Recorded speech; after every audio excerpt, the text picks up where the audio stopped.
Hej, właśnie kilka dni temu kupiłem sobie silnik. Biorca stoi z tyłu. Głównie w celach hobbystycznych i takich, żeby troszkę pouczyć się mechaniki. Mam zamiar wyremontować ten silnik i włożyć go do swojego samochodu. Silnik jest uszkodzony, panewka korbowodowa się rozsypała. Zobaczymy, czy warto w ogóle coś będzie zrobić z tego silnika. Natomiast na ten moment wezmę się za rozbiórkę, obejrzę sobie głowicę, tłoki, jak cały silnik wygląda w środku. A później zobaczymy, jeżeli będzie warto, to dokupię do niego wał i oczywiście kupę nowych tam gratów, panewki, jakieś tam pierścienie i inne rzeczy, by wyremontować go w całości. Silnik kosztował 1300 zł, więc mam straszne obawy, czy przypadkiem nie kupiłem sterty złomu.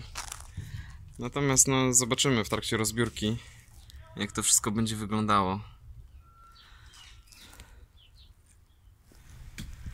W pierwszej kolejności będę próbował sobie ściągnąć to koło pasowe.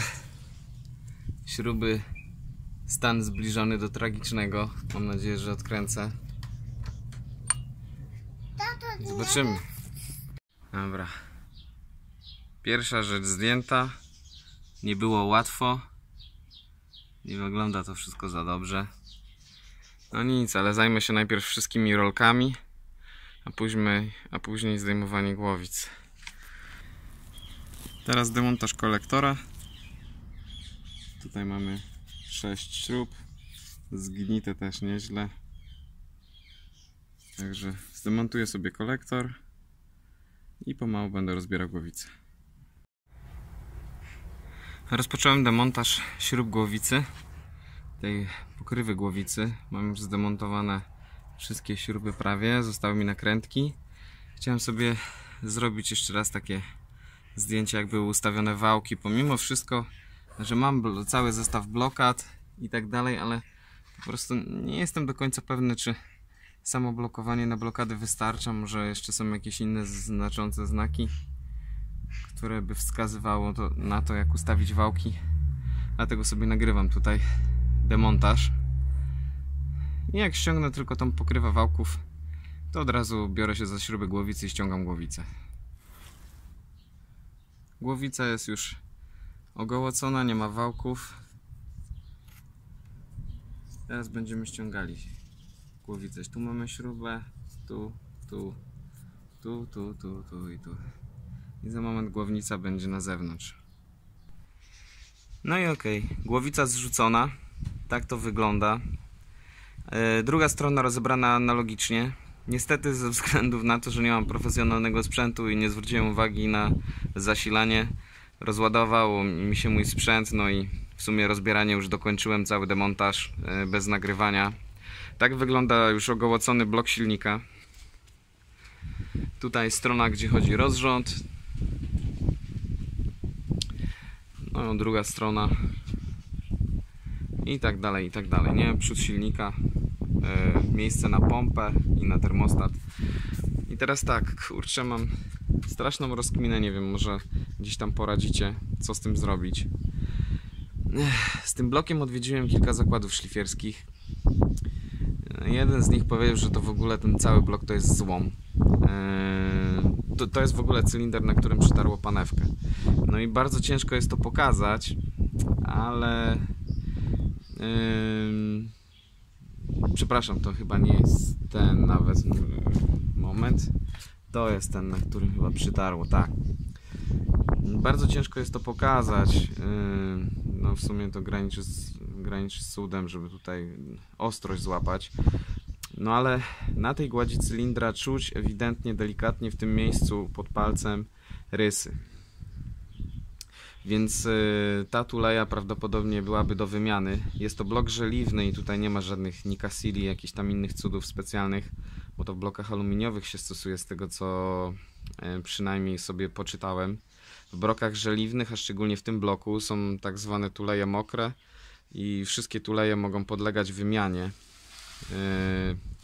Reszta tulei cylindrycznych wydaje mi się, że nie jest w najgorszym stanie, bo o ile rysy są widoczne, to pod palcem w ogóle nic nie czuć. Są bardzo gładkie. I właśnie, co mi powiedzieli? W jednym zakładzie mi powiedzieli, że blok złom, wszystko do wymiany. W drugim zakładzie mi powiedzieli, że normalne są porysowania w fałkach, ale ważne, żeby nie było nic czuć i że 5 cylindrów jest do honowania, a jedna tuleja do wymiany. I że ten blok będzie latał spokojnie. A w trzecim zakładzie mi powiedzieli, że w ogóle wszystko jest do honowania, że pomimo, że tutaj delikatnie czuć te ryski, że spokojnie honowanie to załatwi, że ten blok będzie latał i wystarczy tylko honować. No i zastanawiam się, co zrobić. I tak może będzie fajnie, jak coś, kurczę, byście poradzili, co wy sądzicie, bo gdzieś chciałbym sobie wyremontować ten silnik, no ale nie ma sensu pakować kasy, jak to jest rzeczywiście złom, i tam kupować wszystko, więc będę wdzięczny za jakąś tam podpowiedź. Teraz jak wygląda reszta, bo kupiłem sobie już drugi wał. I teraz tak, pokażemy, jak wyglądał wał, który był w tym silniku. Tu jest bardzo fajne miejsce, gdzie widać, jak przetarło strasznie mocno ten wał na tej panewce korbowodowej. No i oczywiście ten wał to złom.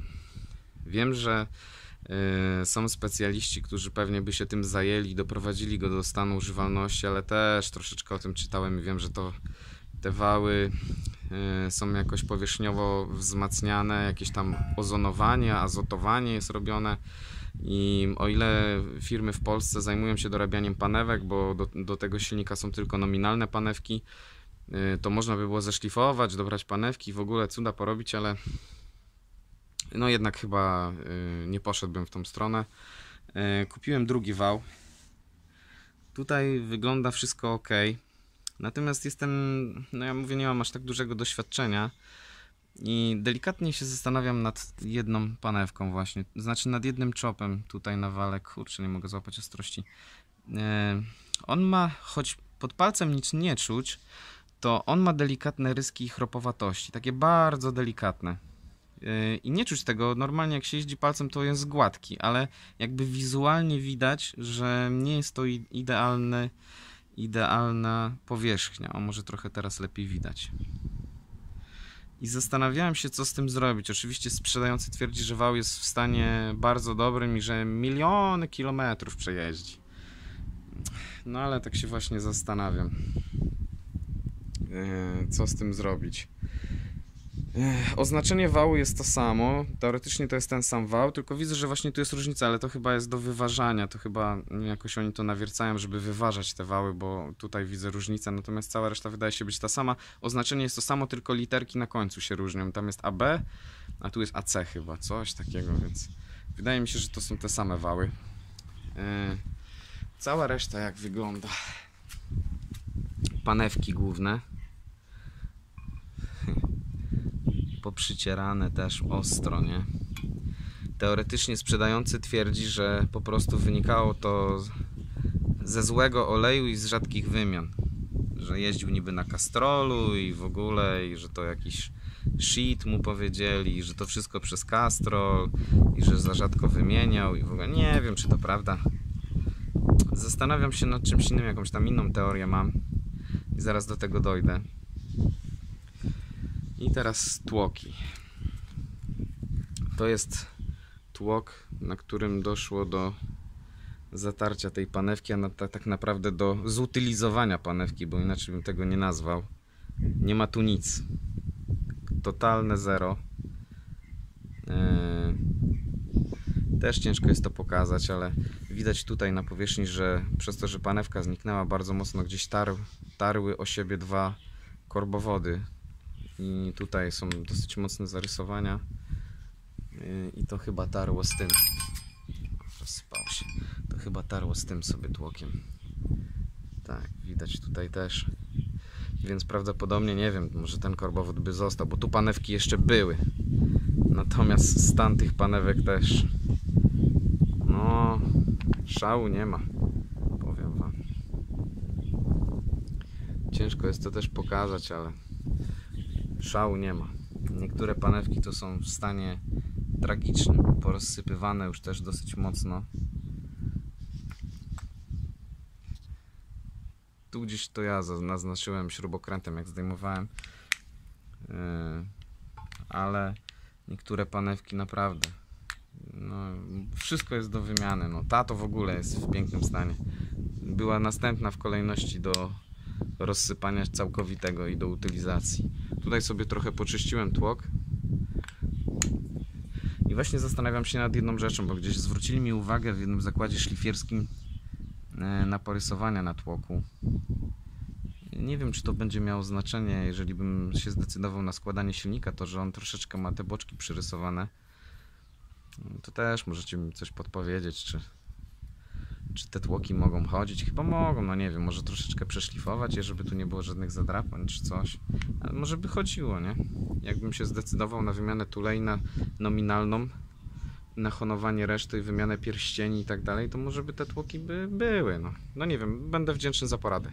Natomiast jakby moja teoria na temat tego silnika jest taka, że ten element zawiódł w tym silniku i że dlatego doszło do zatarcia tego wszystkiego. Oczywiście chodzi o pompę oleju.